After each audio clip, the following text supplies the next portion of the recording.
மங்களச்சொல். எல்லாம் செயல் கூடும் என் நாணயம்பலத்தே எல்லாம் வல்லான் தன்னையேத்து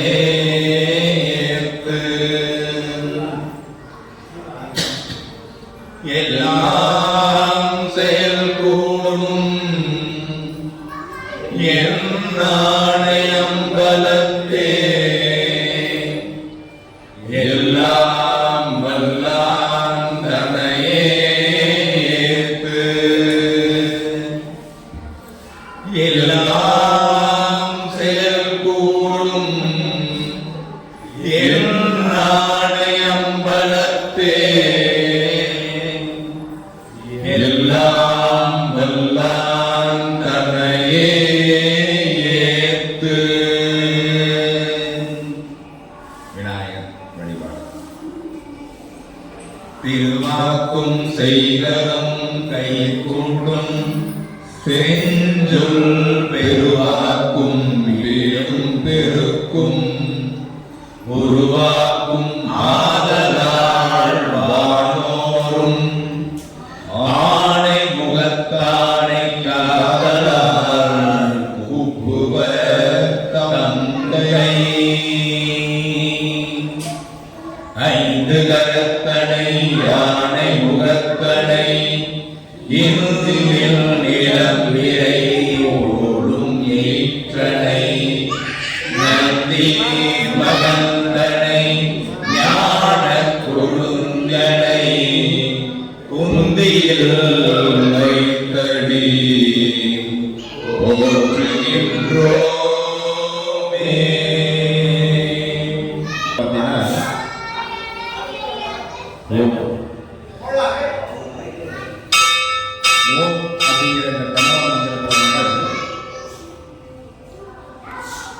அகாரம் உகாரம் மகாரம் அப்படின்னு சொல்லக்கூடிய இந்த மூன்று உருவங்களை உள்ளடக்கி அதிலிருந்து தோன்றிய ஒரு சுரூபம்.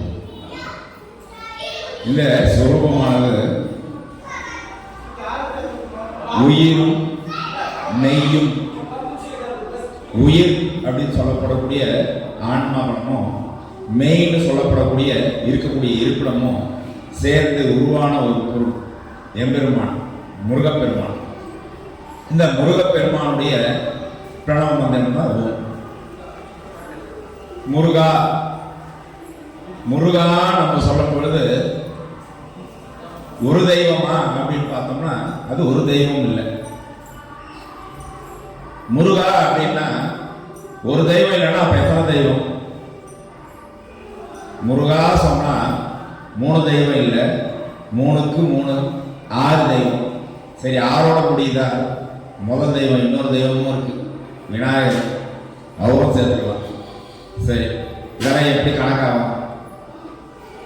முருகா முருகா அப்படிங்கிற மந்திரம் அனுதினமும் நொடிக்கு நொடி உள்ள நம்ம சொல்லிட்டு இருக்கும்போது நமக்குள்ள மந்திர ஒளியாற்றல் அப்படின்னு சொல்லப்படக்கூடிய மந்திர ஒளியாற்றலானது இந்த உடலுக்குள்ள நேர்மறையான எண்ணங்களை உருவாக்கி நமக்குள்ள அழிவில்லா ஆனந்தத்தை நம்மளுக்கு உருவாக்கி கொடுக்கும்.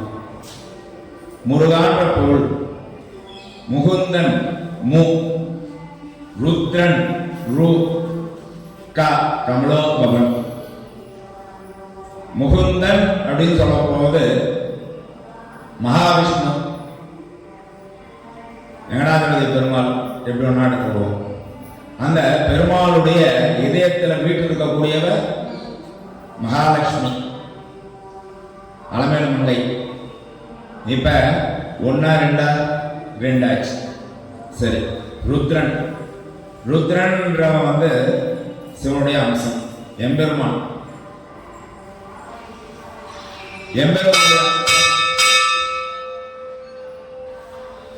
எம்பெருமானுடைய அம்சம் அப்படின்னு நம்ம சொல்லும் பொழுது பாகம் பெண்ணுரு ஆணாய் போற்றி. ஏகம்பத்துரை என்றாய் போற்றி, பாகம் பெண் உரு ஆணாய் போற்றி. இங்க பெருமாளுக்கு இதயத்தில் விட்டுருந்தா, இங்க பாகம் பெரியாரா பாதி உடலையே கொடுத்து எம்பெருமான் வச்சிருக்கான். ஸோ இங்க ஒன்னா ரெண்டா ரெண்டு. அதுக்கப்புறம் கமலோத்பவன் பிரமன் அப்படின்னு சொல்லப்படக்கூடிய கமலோத்பவன். கமலோத்பவன் அப்படின்னு சொல்லும்போது அவனுடைய நாவில் குடியிருக்கக்கூடிய சரஸ்வதி. ஸோ அங்கே பார்த்தீங்கன்னாலும் 1க்கு 2 ஆராய்ச்சி. முருகப்பெருமானுடைய அம்சம்னு சொல்லப்படக்கூடிய அந்த ஓம் பிரணவம் அப்படின்னு சொல்லக்கூடிய அந்த பிரணவத்துடைய உருவம் அப்படின்னு சொல்லப்படக்கூடியதான் விநாயக பெருமான். இங்க பிரணவத்தை பார்க்கணும், அந்த விநாயகர் பெருமானை பார்க்கணும். ரெண்டும் உட்காந்துட்டு உருவமும் அதுவும் பார்த்தீங்கன்னா ஒரே மாதிரி தான் இருக்கும். இம்முங்கிற எழுத்துல வந்து பார்த்தீங்கன்னா கையில் இருக்கக்கூடிய மாதுளங்கனி, உட்காந்துட்டு உருவம் அமைப்பு பார்த்தீங்கன்னா ஓங்காரம். இப்ப நீ முருகான்னு சொல்லி விநாயகர் வழிபாடு பண்ணாலும் ஓகே தான், சரி. பிரமனை பார்த்து வழிபாடு பண்ணாலும் அதுவும் ஓகே தான். சிவனை பார்த்து வழிபாடு பண்ணாலும் அதுவும் ஓகே தான். விஷ்ணுவை பார்த்து வழிபாடு பண்ணாலும் ஓகே தான். அப்போ முருகான்றது எல்லாத்துக்குமே சரியாது. சரி, நாம சாமி அப்படின்னு சொல்லி சொல்றோம் இல்லையா? சாமின்னு எந்த சாமியை சொல்றோம்? சாமினா பக்கத்தில் இருக்கிற பெருமாளையும் சுவாமின்னு தான் சொல்றோம், சிவபெருமானையும் சுவாமின்னு தான் சொல்றோம், ஆண்டாள் அம்மா எல்லாத்தையுமே சுவாமின்னு சொல்றோம், யாரை பார்த்தாலும் சாமின்னு சொல்றோம். ஆனா முருகன் அப்படிங்கிறது பெயரால் சுவாமி. பாருங்க, சிவபெருமான் சாமின்னு எங்கேயும் போட்டுக்க மாட்டாங்க, கந்தசாமின்னு போட்டிருப்பாங்க, முத்துக்குமார சாமின்னு போட்டிருப்பாங்க, சுப்பிரமணிய சுவாமின்னு போட்டிருப்பாங்க. சுவாமின்னா யாரு? முருகப்பெருமான் தான். புரிஞ்சுதா? முருகப்பெருமான் தான் சாமி அப்படின்னு சொல்லப்படக்கூடிய ஒரு இதுல. சரி, பின்னாடி தான் சாமி. முன்னாடி வர சாமின்னு பார்த்தோம்னா சுவாமிநாத குரு. சுவாமி சுவாமிநாத குரு. குருவாய் அருவாய் உலதாய் இலதாய் மருவாய் மலராய் மணியாய் ஒளியாய் கருவாய் உயிராய் கதியாய் விதியாய் குருவாய் வருவாய் அருள்வாய் உகன்னே. இந்த சுவாமி மலை அப்படின்னு சொல்லப்படக்கூடிய இந்த சுவாமி மலையானது 4ஆம் படை வீடு.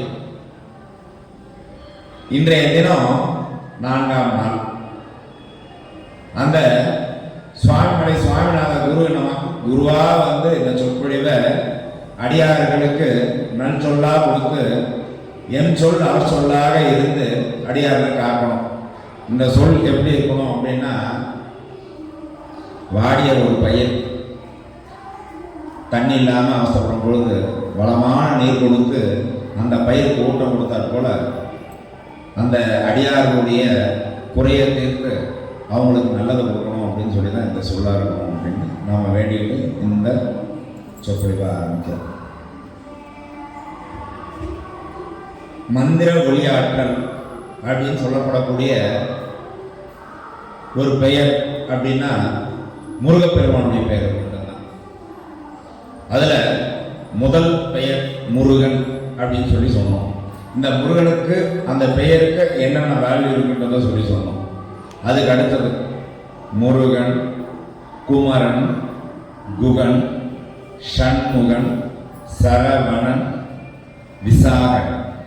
இந்த 6 பேரும் வந்து பார்த்தீங்கன்னா மந்திர ஒளியாற்றல் மிக்க பெயர்கள்.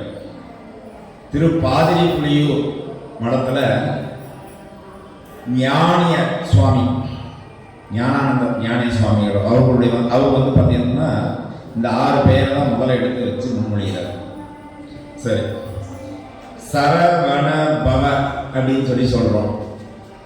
சரவணன்ற பெயர் வந்து சரவண பவ. சரவண பவ அப்படின்னா என்ன? முதல்ல சரவண பவ. சரவண பவன்றது திருச்செந்தூர்ல பொய்கை அப்படின்னு சொல்லி சொல்றோம். முருகப்பெருமான் உருவான இடம்னு சொல்லி சொல்றோம். முருகப்பெருமான் உருவான இடம் அப்படின்னா அது எந்த இடத்துல உருவானார் அப்படின்னு சொல்லி தெரியுங்களா? சரவண பவ. சரண என்ன அப்படின்னா தர்பை. தர்பையானது உருவாகக்கூடிய ஒரு இடம் தான் சர. வனம்னா காடு.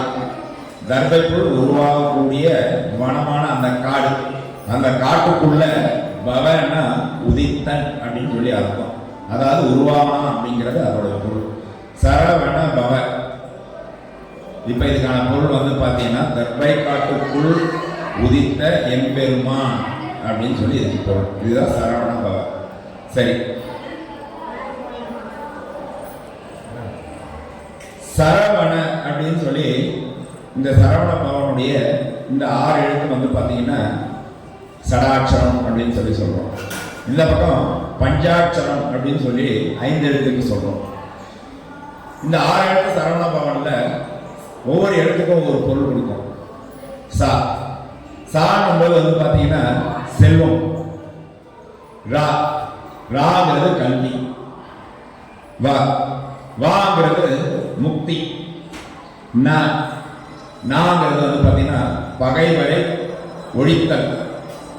அதுக்கடுத்து வா நம்முடைய வினைகள் அனைத்தையுமே தகர்க்கக்கூடிய ஒரு நிலை. வா வாங்கிறது வந்து பாத்தீங்கன்னாக்கா தேவேந்திரம், ஆரோக்கியம். இந்த ஆரோக்கியமான இந்த நிலை நமக்கு கிடைக்கணும் அப்படிங்கிறது தான் வா. இந்த சரவண பவன் இதுல வந்து பாத்தீங்கன்னாக்கா கந்தர் அனுபூதியில வரக்கூடிய ஒரு வார்த்தை. இதுல வந்து பாத்தீங்கன்னா ஞானேந்திர சுவாமிகள் வந்து பாத்தீங்கன்னா 6 பேரை கொடுத்தாரு. அதையும் சுருக்கி அருணகிரிநாத சுவாமிகள் வந்து பாத்தீங்கன்னா 3 பேரை எடுத்து கொடுத்திருக்காரு. முருகன், குமரன், குகன். இந்த 3 பேரை வந்து நம்ம அனுதினமும் சொல்லிட்டு வரும்பொழுது நம்முடைய வினைகள் எல்லாமே களையும் அப்படின்னு சொல்லி சொல்றதுதான். முருகன், குமரன், குகன். முருகன் குமரன் குகன் என்று மொழிந்து ஒருகும் செயலும் இந்த மாதிரி முருகன், குமரன், குகன் இந்த பெயர் சொல்லி நாம பேசும்பொழுது நம்ம உணர்வுலே வந்து அந்த எம்பெருமான் வந்து கலந்துருக்காரு. இது அருணகிரிநாதருடைய வாக்கு. சரி, இந்த சடாச்சாரத்தை பற்றி சொல்லும் போது பஞ்சாட்சரம் அப்படின்னு சொல்லக்கூடிய நம்முடைய சிவாய நம தத்துவம். அதாவது நிறைய விஷயங்கள் நம்ம தெரிஞ்சுக்கணும். அதுல வந்து பாத்தீங்கன்னா நடேசன், குகேசன் இவங்க 2 பேரும் வந்து வேற வேற நிறைய பேர் நினைச்சிட்டு இருக்கிறோம். ஆனா வேற வேற இல்லை, 2 பேரும் ஒருத்தர் தான். நடேசனும் குகேசனும் ஒருத்தர் தான். முருகன் அப்படின்றவர் எம்பெருமானுடைய நெற்றி கண்ணன் தான் வந்திருக்கிறாரு. இப்ப பிறவான் இரவான் அப்படின்னு பார்த்தோம்னா உதித்தனன் அப்படின்னு சொல்லி சொல்லுவோம். இந்த உதித்தனன்ற கணக்குல வந்து பாத்தீங்கன்னா 4 வருவாங்க. அந்த 4 யார் யார் அப்படின்னோம்னாக்கா முதல்ல எம்பெருமான் சிவபெருமான், உடையார், அம்மையார், அதுக்கப்புறம் வந்து பாத்தீங்கன்னா முருகப்பெருமான், கணபதி. இந்த 4 பேருமே வந்து பாத்தீங்கன்னா பிறவான் இரவான் உதித்தனன் அப்படின்னு சொல்லி அப்படிதான் சொல்லி சொல்லுவோம். அதே மாதிரி பாத்தீங்கன்னா முதல்ல வந்து நம்ம 3 மகங்களை பத்தி சொல்லுவோம். அந்த தென்னாடுடைய சிவனே போற்றி, எந்நாட்டவர்க்கும் இறைவா போற்றி, ஏகம்பத்துரை எந்தாய் போற்றி, பாகம் பெற்றுருவானாய் போற்றி, குவளை கண்ணி கூறல் காண்க அவனும் காணும் உடனே காண்க. தென்னாடுடைய சிவனை போற்றி, எல்லாட்டவருக்கும் நிறைவா போற்றி. ஆதி தமிழன், தமிழன்றதை விட ஒரு மனிதன். இந்த மனிதன் எங்கு உருவானா அப்படின்னு சொன்னா அறிவியல் படியும் எல்லா பக்கமும் நம்ம பார்த்தோம்னாக்கா நம்ம இந்தியாவுடைய தென் தமிழகத்துல தான் உருவானா அப்படின்னு சொல்லி தான் சொல்லுவோம். இந்த தென் தமிழகத்துல உருவான இந்த ஆதி மனிதன் வணங்கிய முதல் தெய்வம் அப்படின்னா பஞ்சபூதங்கள். இந்த பஞ்சபூதங்களை வந்து பாத்தீங்கன்னா லிங்கத்துக்கு நிறைய வரலாறு உண்டு. ஆனா ஆதி தமிழ் முதல்ல இந்த 5 பூதங்களை வணங்கும் பொழுது பஞ்சபூதங்கள் சொல்லப்படக்கூடிய இந்த பூதங்கள் தான் முதல்ல வணங்கலாம். இந்த வணங்கின இந்த பூதத்துக்கு ஒரு உருவ வழிபாடா ஒரு சிறிய ஒரு கல் தெய்வத்தை முதல்ல வச்சான். அந்த கல் தெய்வம் பின்னாடி மருவி ஒரு லிங்கமா உருவாச்சு. ஆனா லிங்கத்துக்கு தனியா வேறு வரலாறு உண்டு அப்படி சொல்லுவாங்க. இது செய்வழி செய்திதான்.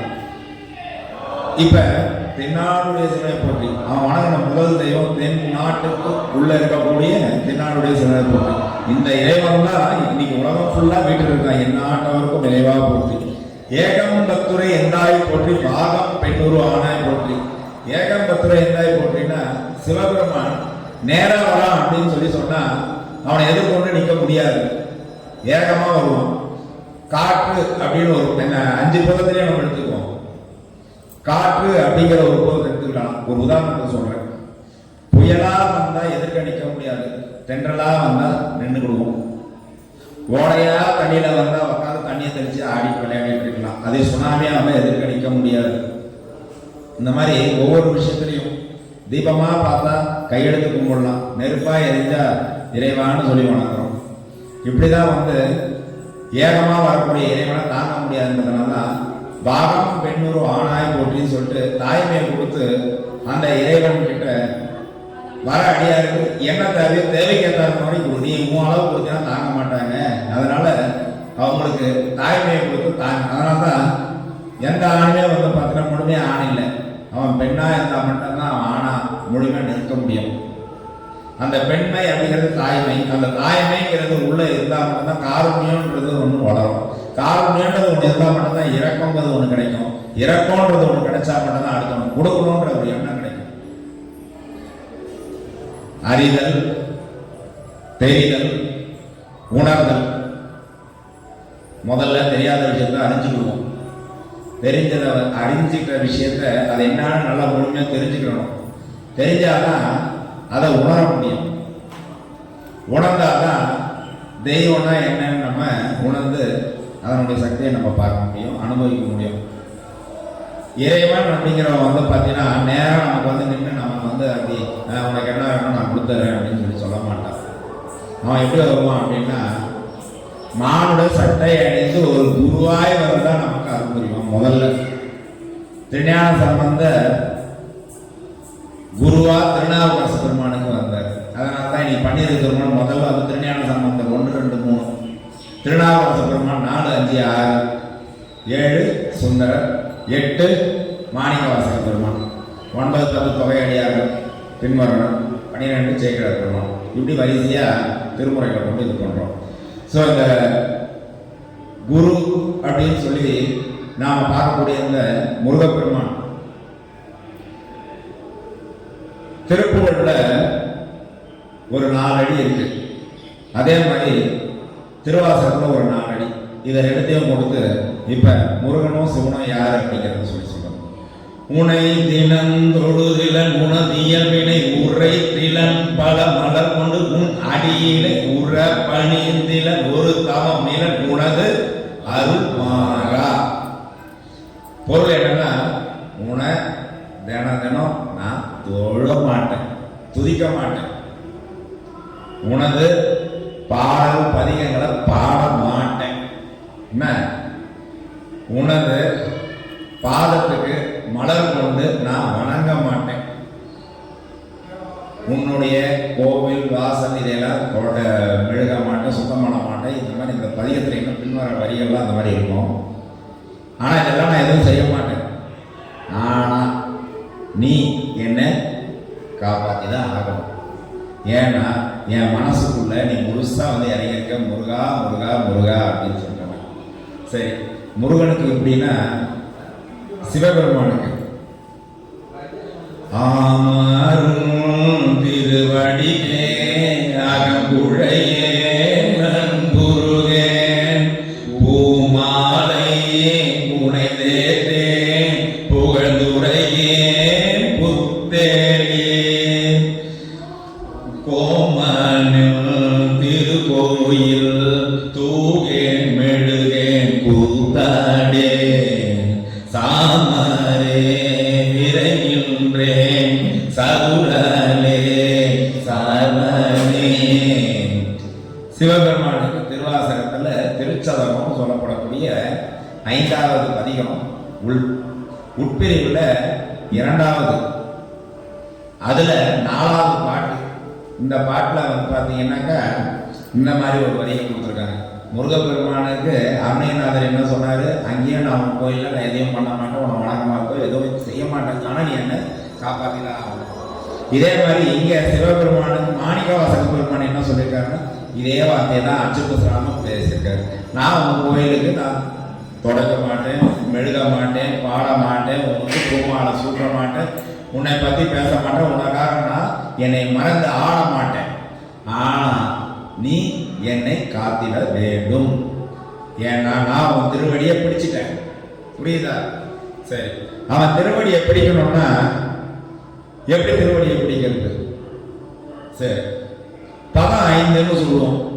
முதல் பதம் நமச்சிவாய, இரண்டாம் பதம் சிவாய நம, மூன்றாம் பதம் சிவய சிவ, நான்காம் பதம் சிவ சிவ, ஐந்தாம் பதம் சி.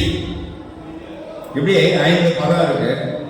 நமச்சிவாய அப்படிங்கிற பதம் உள்ள போறோம் அப்படின்னா முதல்ல இறைவனை என்னன்னு சொல்லி பார்க்கறதுக்கு போறோம். இதுக்கு ஒரு உதாரணம் சொல்லணும்னா நம்ம பூமி கடவுள் அண்ணாமலையார். அண்ணாமலைய மன்னா போற்றி கண்ணாரமுத கடலே போற்றி. அண்ணாமலையார் நினைச்சாலே புத்தி என்ன. சரி, இந்த அண்ணாமலையானுக்கு பார்க்கறதுக்கு போறோம் திருவண்ணாமலைக்கு.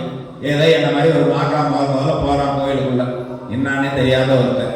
சரி, ஏதோ கோயிலுக்கு போய் பார்ப்போமே அப்படின்னு சொல்லி போறோமா, போய் பார்க்கறோம். அழகா இருக்கு, சிற்ப கலைகள்லாம் ரொம்ப நல்லா இருக்கு. எனக்கு தெரிஞ்சது தானே சொல்ல முடியும். சாமி பத்தி எனக்கு என்ன தெரியும்? கோயில் நல்லா இருக்கு, பெரிய கோயிலா இருக்கு, 2 குளம் இருக்கு, கோபுரமா இருக்குது, நல்லா இருக்குது. உள்ள போனா ஏதோ பண்ணுது, மனசுக்கு ஏதோ ஒரு ஆனந்தம் கிடைக்குது. இதுதான் முதல்ல ஒருத்தர் உள்ள போனா கிடைக்கிற விஷயம். உள்ள போறோம், சாமியை பார்க்கிறோம், சாமி பார்க்கிறோம், அவ்வளவுதான் தெரியும். சாமி பார்க்கிறோம், ஓகே. ஏன்னா சும்மா தெரிஞ்சுக்கிறோம், என்னன்னு தெரியாது. இல்ல தெரியாத நேரத்தில் சாமி பார்க்க போனா என்ன தெரிய போகுதுன்னா உணர்ந்தா பார்க்கிறோம், சும்மா தெரிஞ்சுக்கிறோம். அறிஞ்சுதான் தெரிய முடியும். அது என்னன்னு அறியணும் முதல்ல, அப்பதான் தெரிஞ்சினாதான் உணர முடியும். ஓகேவா? உள்ள நுழைஞ்சோம், அண்ணாமலையார பார்த்தோம், ஏதோ ஒன்று வசியம் பண்ணுது, பார்த்துட்டு திருப்பி வந்துடுறோம். இப்ப என்னை போன முறை ஒருத்தன் இந்த பௌர்ணமிக்கு இதை கூட்டிட்டு போனா என்ன. இப்ப 2வது பௌர்ணமிக்கு ஆசை உள்ள தூண்டுது. என்னன்னு தூண்டுது? திருப்பியும் போய் பார்க்கலாமே, ஏதோ நடந்துச்சு, என்னதுன்னு தெரியல, ஆனா போய் தான் பார்ப்போமே. சரி, போலாம். போய் உள்ள போய் அண்ணாமலையார பார்க்கிறோம். இந்த முறை எனக்குள்ள ஏதோ ஒரு உணர்வு வெளிப்பட ஆரம்பிக்குது. அந்த கோவிலுக்குள்ள போகும்போது ஏதோ ஒரு நடுக்கம் என்னை ஆட்கொள்ளுது. உள்ள போய் சாமியை பார்க்கிறேன். சாமி ஏதோ எனக்கு வேற உருவமா தெரியறாரு. இது 2வது முறை. எனக்குள்ள ஒரு அன்பு, எனக்குள்ள ஒரு உணர்வு, எனக்குள்ள ஒரு காருண்யம், எனக்குள்ள ஒரு தாய்மை. அந்த தாய்மைங்கிறது வெளிப்பட ஆரம்பிக்குது. இறைவன் அப்படின்னா தாய்மை, தாய்மைன்னா அன்பு தான். சிவான்னா அன்பு தான், அன்புன்னா சிவன் தான். அடியார்கிட்ட இருக்க வேண்டியது ஒரே ஒரு பண்பு, அன்புங்கிற பண்பு மட்டும்தான். என்னதான் பேச்சு வாங்கினாலும் எரும மாட்டினால மழை பெஞ்சா மாதிரி அப்படியே உட்காந்துட்டு நீ அடியார். எதிர்த்து பேசுறேன்னா நீ ஒரு மனிதன், பக்தன்.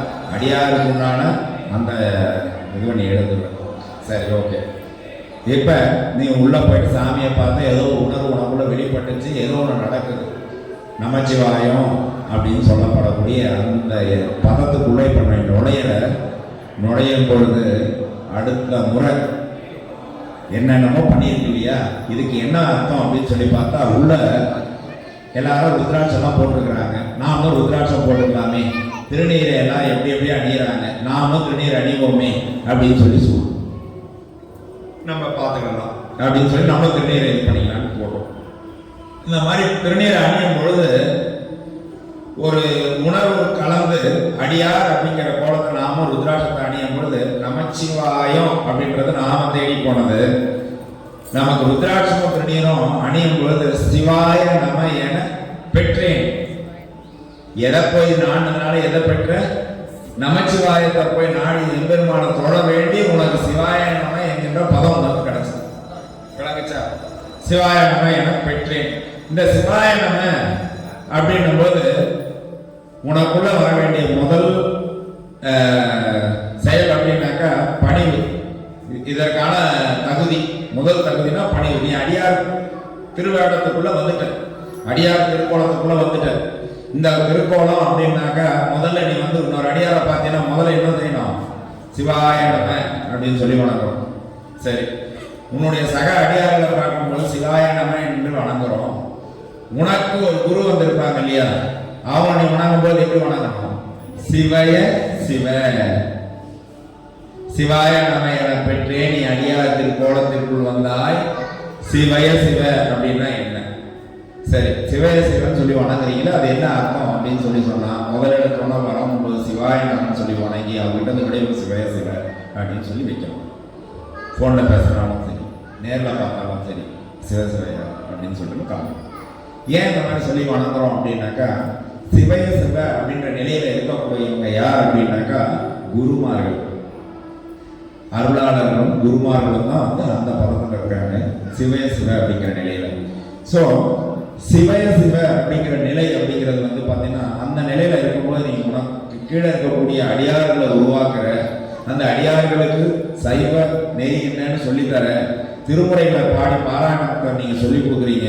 இந்த பாராயணங்களை சொல்லி அவங்க வழிபாடு எப்படி செய்யணும், திருக்கூட்டங்களை உருவாக்குறீங்க. இதெல்லாம் வந்து பார்த்தீங்கன்னா சிவய சிவ நிலை. சரி, இந்த சிவய சிவ நிலையிலிருந்து சிவசிவ அப்படிங்கிற ஒரு நிலை இருக்கு. அந்த நிலை அப்படின்னு போகும்போது பார்த்தீங்கன்னா உங்களுடைய குரு அப்படிங்கிறது இறைவன் திருவடியை போய் சேர்றாரு. இறைவன் திருவடியை போய் சேர்றது சிவ சிவ. இப்ப சிவசிவ அப்படிங்கிறது உங்களுடைய குரு மட்டுமல்ல, அருளாளர்களையும் சேர்ந்து தான் நீங்க நினைக்கிறீங்க.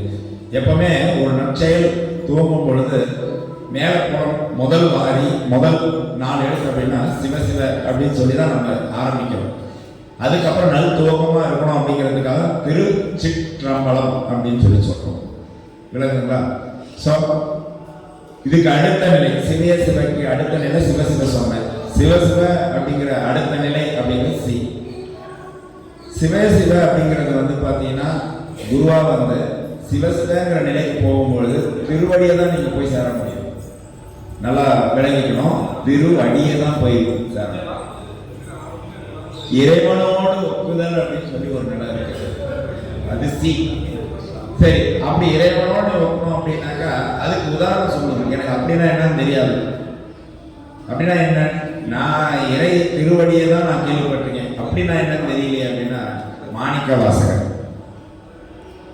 மாணிக்க வாசகர் எப்படி போய் சேர்ந்தார் பார்த்தீங்களா? ஜோதி வடிவத்துல எம்பெருமானுடைய ஹிருதய கமலத்துல போய் சேர்ந்தார். இதுதான் இறைவனோடே சேர்ந்து அப்படி சேர்ந்துருக்கு, அப்படி இறைவனோட சேர்ந்துருக்கு. இதுக்கு அடுத்தது எதுவுமே இல்லை. அப்படி அந்த அளவுக்கு இருக்கணும்னா இறைவனோட முழுமையா சேர்ந்துருக்கணும் அப்படிங்கிறது தான் இது பஞ்சாட்சரத்துடைய கருத்து. இன்னும் அதுக்குள்ள போனால் இன்னும் நிறைய கருத்துக்கள் இருக்கு, அதுக்குள்ள போற வேண்டாம். இந்த முருகப்பெருமான் அப்படின்னு சொல்லக்கூடிய பெருமான் முருகன் பிறவான் இரவான் அப்படின்னு சொல்லி சொன்னேன், உதித்தனன் சொல்லி சொன்னேன். இதுல வந்து பாத்தீங்கன்னா